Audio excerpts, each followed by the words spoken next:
ಓಂ ನಮೋ ಭಗವತೆ ವಾಸುದೇವಾಯ. ಓಂ ನಮೋ ಭಗವತೆ ವಾಸುದೇವಾಯ. ಓಂ ನಮೋ ಭಗವತೆ ವಾಸುದೇವಾಯ. ಹರೇ ಕೃಷ್ಣ.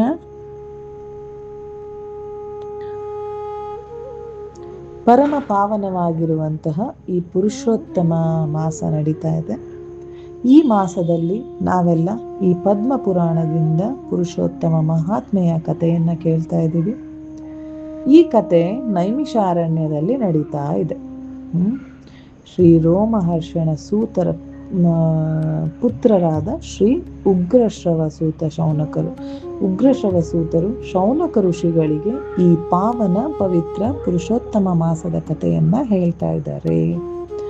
ಸೊ ಈ ಮಹಿಮೆಯನ್ನ ಕೇಳ್ತಾ ಒಂದು ಬಹಳ ಸುಂದರವಾದ ಚರಿತ್ರೆ, ಯಾವುದು? ರಾಜ ದೃಢಧನ್ವನ ಕಥೆಯನ್ನ ಹೇಳ್ತಿದ್ದಾರೆ. ಹಿಂದಿನ ಅಧ್ಯಾಯಗಳಲ್ಲಿ ದೃಢಧನ್ವನ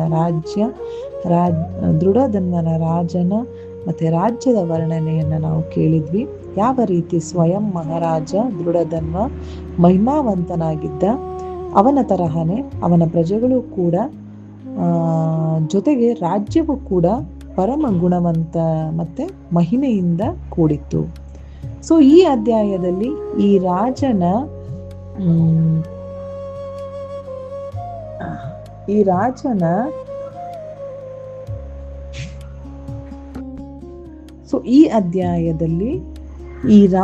ಸಮೃದ್ಧಿಯ ವರ್ಣನೆಯನ್ನ ಮಾಡ್ತಾರೆ. ಸಮೃದ್ಧಿ ಅಂತ ಅಂದ್ರೆ ಮೊದಲು ಏನ್ ಬರುತ್ತೆ ಗೊತ್ತಾ? ಪತ್ನಿ, ನಂತರ ಮಕ್ಕಳು, ತನ್ನ ದಾಸದಾಸಿಯರು, ಸೇವಕರು, ಇದೆಲ್ಲ ಸಮೃದ್ಧಿಯಲ್ಲಿ ಬರುತ್ತೆ. ರಾಜ ದೃಢಧನ್ವ ಬಹಳ ಸಫಲ ರಾಜನಾಗಿದ್ದ. ಹೇಳ್ತಾರೆ, ಒಬ್ಬ ಸಫಲ ವ್ಯಕ್ತಿಯ ಹಿಂದೆ ಒಬ್ಬ ಸ್ತ್ರೀ ಇರ್ತಾಳೆ ಅಂತ. ಅದು ಈ ರಾಜನಿಗೂ ಕೂಡ ಅನ್ವಯಿಸುತ್ತೆ. ಇವನ ಸಫಲತೆಯ ಹಿಂದೆ ಅವನ ಹೆಂಡತಿ ಒಂದು ಸಪೋರ್ಟ್ ಇತ್ತು. ಆದ್ದರಿಂದ ವೇದವ್ಯಾಸರು ಅನೇಕ ಶ್ಲೋಕಗಳಲ್ಲಿ ಈ ಪತ್ನಿಯ ವರ್ಣನೆಯನ್ನ ಮಾಡ್ತಾರೆ. ಇಷ್ಟು ಸುಂದರವಾದ ಪ್ರಜೆ, ಇಷ್ಟು ಸುಂದರವಾದ ರಾಜ್ಯ ಮತ್ತೆ ರಾಜ. ಈ ರಾಜ ಈ ಶಾಸ್ತ್ರಗಳಲ್ಲೇ ತನ್ನ ಸ್ಥಾನವನ್ನ ಪಡ್ಕೊಂಡ್ಬಿಟ್ಟ. ಯಾರು? ದೃಢಧನ್ವ. ಅದಕ್ಕೆ ಯಾಕೆ ಅಂತ ಅಂದ್ರೆ ಅವನ ಪತ್ನಿ ತುಂಬಾ ಒಳ್ಳೆಯವಳಾಗಿದ್ದು. ಫಸ್ಟ್ ಇಲ್ಲಿ ಅವನ ಪತ್ನಿಯ ಬಗ್ಗೆ ಹೇಳ್ತಾರೆ. ಈ ಒಬ್ಬ ಪತ್ನಿ ಇದ್ಲು ಅವನಿಗೆ ಒಂದೇ ಪತ್ನಿ, ಆದ್ರೆ ಅವಳು 1000 ಪತ್ನಿಯರಿಗೆ ಸರಿಸಮಾನಳಾಗಿದ್ಲಂತೆ. ಸೊ ಈ ಪತ್ನಿ ಹೆಂಗಿದ್ಲು ಅಂತ ಹೇಳಿ ಸೂತ ಗೋಸ್ವಾಮಿಯವರು ಹೇಳ್ತಾರೆ. ಪತಿವ್ರತ ಮಹಾಭಾಗ ನಿತ್ಯ ಭರ್ತೂ ಹೆತೇರತ ಯಸ್ಯ ಗುಣ ಸಮಾನತ್ವಂ ಭುವಿ ನಾಸ್ತಿನ್ಯ ಸುಂದರಿ ಅಂತ ಹೇಳಿ ಹೇಳ್ತಾರೆ. ಈ ರಾಜನ ಪತ್ನಿ ಹೆಂಗಿದ್ಲು? ಪತಿವ್ರತ. ಇವಳ ಹೆಸರು ಗೊತ್ತಲ್ಲ, ಗುಣಸುಂದರಿ ಇವಳ ಹೆಸರು. ಓಕೆ. ಸೊ ಜೀವನದಲ್ಲಿ ಇರೋದು ಕೇವಲ ಒಂದೇ ಒಂದು ವ್ರತ. ಸೋಮವಾರ ವ್ರತ, ಮಂಗಳವಾರ ವ್ರತ, ಆ ವ್ರತ, ಈ ವ್ರತ ಏನಿಲ್ಲ. ಒಂದೇ ಒಂದು ವ್ರತ, ಅದೇ ಪತಿವ್ರತ. ಓಕೆ. ತನು ಮನ ಧನದಿಂದ ತನ್ನ ಪತಿಯ ಸೇವೆಯನ್ನ ಮಾಡೋದು ಮತ್ತೆ ಪತಿಯನ್ನ ಪ್ರಸನ್ನನಾಗಿ ಇಟ್ಕೊಳ್ಳೋದೇ ಇವಳದು ಕೆಲಸ. ಇವಳು ಮಹಾಭಾಗ ಅಂದ್ರೆ ಸಂತೃಪ್ತಳಾಗಿದ್ಲು. ಯಾರಾದರೂ ಸ್ತ್ರೀ ಪತಿವ್ರತ ಆದ್ರೆ ಈ ಸಂಸಾರದ ವಸ್ತುಗಳಷ್ಟೇ ಅಲ್ಲ, ಈ ಬ್ರಹ್ಮ ವಿಷ್ಣು ಮತ್ತೆ ಮಹೇಶ್ವರರನ್ನು ತನ್ನ ಮಗನಾಗಿ ಪಡೆಯುವಂತ ಶಕ್ತಿ ಅವಳಲ್ಲಿ ಇರುತ್ತಂತೆ. ಇದು ಪತಿವ್ರತ ನಾರಿಯ ಒಂದು ಶಕ್ತಿ ಅಂತ ಹೇಳಿ ಹೇಳ್ತಾರೆ. ಕೇವಲ ಪತಿವ್ರತೆಯ ಶಕ್ತಿಯಿಂದನೇ ಅತ್ರಿ ಋಷಿಯ ಪತಿ ಅನಸೂಯ ಏನ್ ಮಾಡಿದ್ಲು? ಬ್ರಹ್ಮ ವಿಷ್ಣು ಮಹೇಶ್ವರರನ್ನ ತನ್ನ ಅವು 3 ಜನನ್ನು ಮಕ್ಕಳಾಗಿ ಕೂರಿಸಿದ್ಲು ಅವಳು. ಆದ್ರಿಂದ ಈ ಪತಿವ್ರತೆ ಮಹಾಭಾಗ. ಮತ್ತೆ ಹೆಂಗಿದ್ಲು? ಅವಳ ಮನಸ್ಸಲ್ಲಿ ಹಗಲು ರಾತ್ರಿ ಅವಳ ಪತಿಯ ಹಿತದ ಬಗ್ಗೆನೇ ಯೋಚಿಸ್ತಾ ಇದ್ಲು. ಓಕೆ, ಇದು ನಿಜವಾದ ಪ್ರೇಮ, ಇದು ನಿಜವಾದ ಪತಿವ್ರತೆ. ನಮ್ಮ ಎದುರಿಗೆ ನಮ್ಮ ಗಂಡದಿರೇನಾದ್ರು ಬಂದ್ರೆ, ನಮ್ಮ ಗಂಡ ಬಂದ್ರೆ, ಸುಮ್ಮನೆ ಎದುರಿಗೆ ಬಂದ್ರೆ ಸಾಕು, ಮನಸ್ಸಲ್ಲಿ ಎಷ್ಟೋ ಕ್ವಶನ್ಗಳು, ಎಷ್ಟೋ ಒಂಥರ ಓ ಹಾಗೆ ಹಿಂಗೆ ಹಿಂಗೆ ಅಂತೆಲ್ಲ ಈ ತಲೆಯಲ್ಲಿ ಓಡ್ತಾ ಇರುತ್ತೆ. ಸೊ ಇವಳು ಯಾವಾಗಲೂ ಗಂಡನ ಬಗ್ಗೆ ಹಿತವನ್ನ ಯೋಚಿಸ್ತಾ ಇದ್ಲು. ಮತ್ತೆ ಇವಳು ಎಷ್ಟು ಸುಂದರವಾಗಿದ್ಲು ಅಂತ ಅಂದರೆ ಹೇಳ್ತಾರೆ, ಈ ಭೂಮಂಡಲದಲ್ಲೇ ಅಷ್ಟು ಸುಂದರವಾಗಿ ಯಾರು ಇರಲಿಲ್ವಂತೆ, ಅವಳು ಅಷ್ಟು ಸುಂದರವಾಗಿದ್ಲಂತೆ.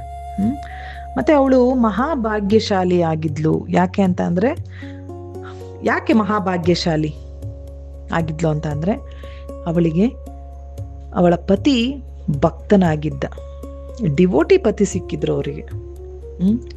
ಸುಂದರವಾದ ಪತಿ ಸಿಕ್ಕಿದ್ದ. ಯಾರ ಪತಿ ರಾಮ ಕೃಷ್ಣನ ಭಕ್ತರಿರ್ತಾರಲ್ಲ, ಆ ಪತ್ನಿ ತುಂಬ ಮಹಾಭಾಗ್ಯಶಾಲಿ ಅಂತ. ಬರೀ ಭಾಗ್ಯಶಾಲಿ ಅಲ್ಲ, ಮಹಾಭಾಗ್ಯಶಾಲಿ ಅಂತ.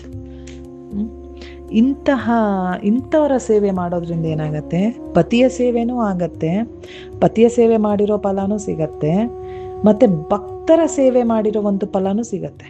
ಯಾಕಂದ್ರೆ ಹೇಳ್ತಾರಲ್ಲ, ಭಕ್ತರ ಸೇವೆ ಮಾಡಬೇಕು, ಭಕ್ತರ ಸೇವೆ ಮಾಡಬೇಕು. ಸೊ ಇಲ್ಲಿ ಇವಳ ಪತಿನೂ ಹೌದು, ಪ್ಲಸ್ ಹರಿಭಕ್ತ ಕೂಡ ಹೌದು. ಭಕ್ತರ ಸೇವೆನೂ ಆಯ್ತು, ಪತಿ ಸೇವೆನೂ ಆಯ್ತು. ಸೊ ಈ ಎರಡೂ ಫಲ ಅವಳಿಗೆ ಸಿಗ್ತಾ ಇತ್ತು. ಅವಳಲ್ಲಿ ತುಂಬಾ ದಯೆ ಇತ್ತು, ಮತ್ತೆ ಮಹಾನ್ ತಪಸ್ವಿ ಆಗಿದ್ಲು. ಯಾರಾದ್ರೂ ಕೇಳ್ಬೋದು, ಪತ್ನಿಗೆ ತಪಸ್ಸು ಅಂದ್ರೆ ಏನು? ಓಕೆ, ತಪಸ್ಸು ಏನು ಗೊತ್ತಾ? ನಮಗೆ ಪತ್ನಿಯರಿಗೆ ತಪಸ್ಸು ಏನು ಅಂತ ಅಂದ್ರೆ, ಪತಿ ಹೇಳಕ್ಕೂ ಮುಂಚೆ ಹೇಳೋದು, ಮತ್ತೆ ಅವನು ಮಲಗಿದ ಮೇಲೆ ನಾವು ಮಲಗೋದು. ಇದು ಒಂದು ದೊಡ್ಡ ತಪಸ್ಸಂತ ಶಾಸ್ತ್ರದಲ್ಲಿ ಹೇಳ್ತಾರೆ. ಯಾವ ಪತಿ ತನ್ನ ಹೆಂಡತಿ ಮಲಗಿದ್ದನ್ನ ನೋಡಿಲ್ಲಲ್ಲ, ಅವರ ಮನೆಯಲ್ಲಿ ಲಕ್ಷ್ಮಿ ಶಾಶ್ವತವಾಗಿ ನೆಲೆಸಿರ್ತಾಳಂತ. ಶಾಸ್ತ್ರದಲ್ಲಿ ಇದರ ವರ್ಣನೆ ಇದೆ. ಸೊ ಇದೇ ಒಂದು ತಪಸ್ಸು. ಇದನ್ನ ನಾವು ಮಾಡ್ಬೋದು ಅನ್ಸತ್ತೆ, ಗೊತ್ತಿಲ್ಲ. ನಿರಂತರವಾಗಿ ಪತಿಗೆ ನಮಸ್ಕಾರವನ್ನ ಮಾಡ್ತಾ ಇದ್ಲು. ಎಷ್ಟು ಚೆನ್ನಾಗಿ ವಿನಮ್ರತೆಯಿಂದ ಇರ್ತಾ ಇದ್ಲು. ಯಾವಾಗ್ಲೂ ಪತಿಯ ಎದುರಿಗೆ ವಿನಮ್ರತೆಯಿಂದ ಇರ್ತಾ ಇದ್ಲು. ಇವಳಿಗೆ ತನ್ನ ಸೌಂದರ್ಯದ ಬಗ್ಗೆ ಸ್ವಲ್ಪನೂ ಅಭಿಮಾನ ಇರಲಿಲ್ಲ.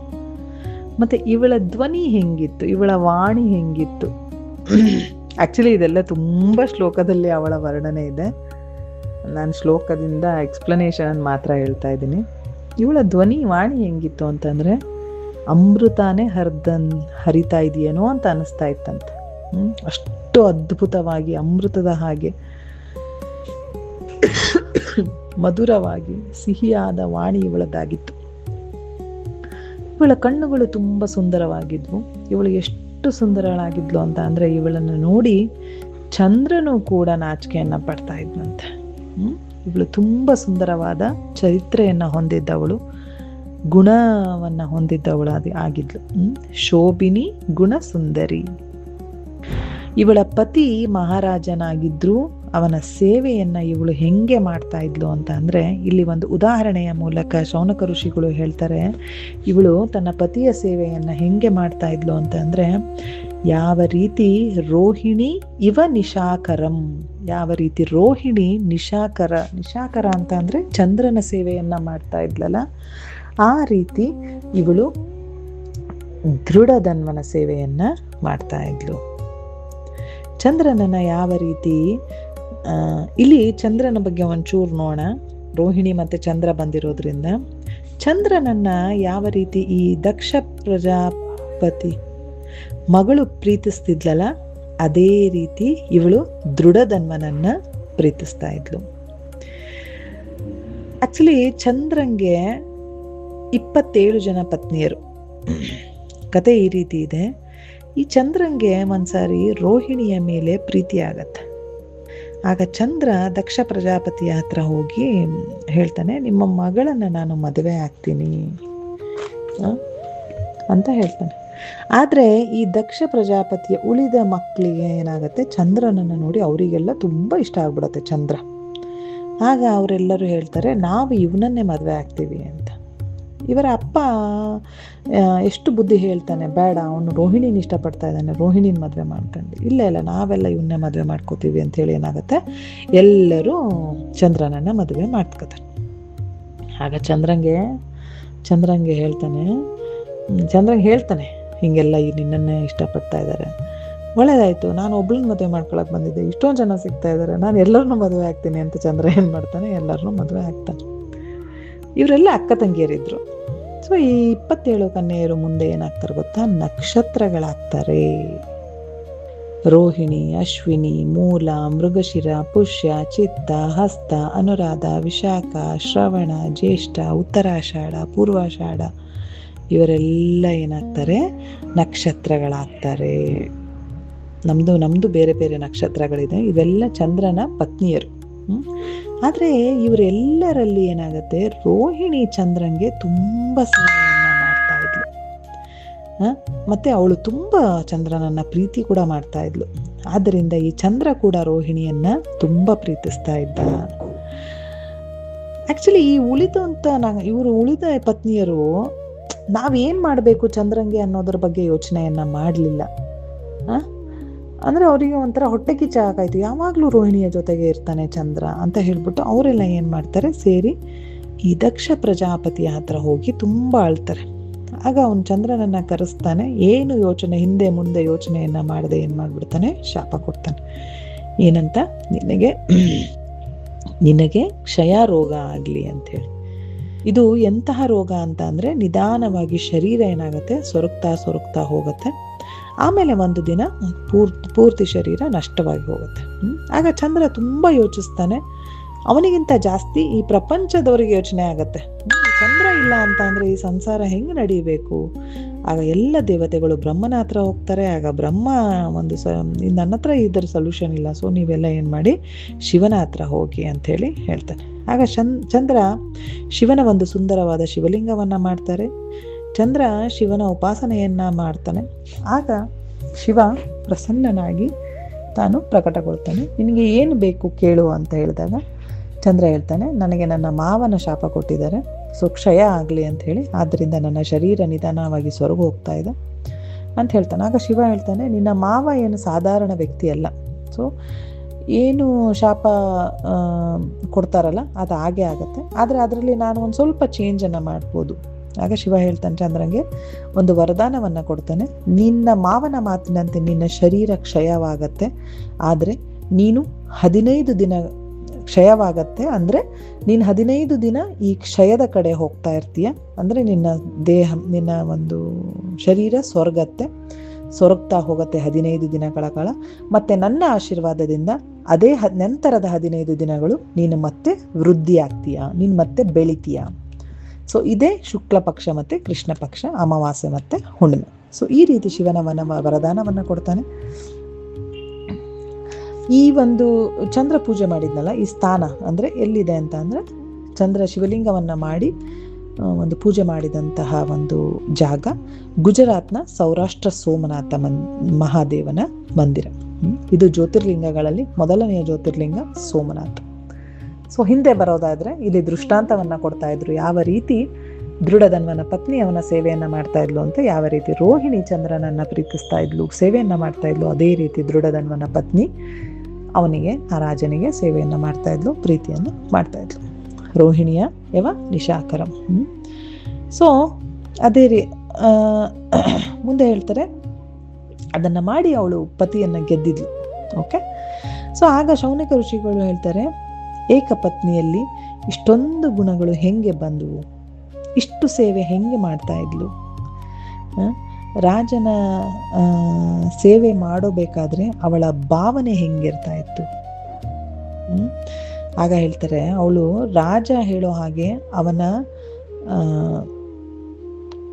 ಅಂದ್ರೆ ಆ ರಾಜನ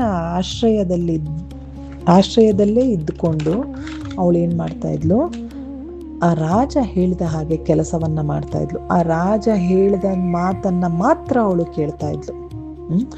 ಮತ್ತೆ ಅವಳು ಪತಿಯಲ್ಲಿ ಭಗವಂತ ಅನ್ನೋ ಒಂದು ಬುದ್ಧಿಯನ್ನ ಇಟ್ಕೊಂಡಿದ್ಲು.